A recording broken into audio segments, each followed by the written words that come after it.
హిందూ సాంప్రదాయం ప్రకారం మనం మట్టి గాజులను ఎందుకు ధరిస్తున్నాం అనేది ఈ వీడియోలో మనం తెలుసుకోబోతున్నాం. గాజులు అందానికే కాదు, స్త్రీ సౌభాగ్యానికి కూడా చిహ్నం.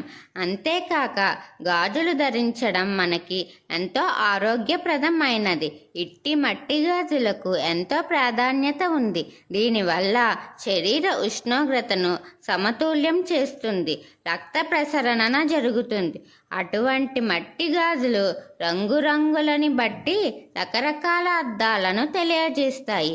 ఎరుపు రంగు గాజులు శక్తిని, నీలపు రంగు గాజులు విజ్ఞానాన్ని, ఆకుపచ్చ రంగు గాజులు అదృష్టాన్ని, పసుపు రంగు గాజులు సంతోషాన్ని, నారింజ రంగు గాజులు విజయానికి, ఇలా ఎన్నో రంగుల గాజులు మనకి ఉన్నాయి. మనకు ఎన్ని బంగారపు గాజులు ఉన్నా రెండేసి మట్టి గాజులను వేసుకోవడం హిందూ సాంప్రదాయం.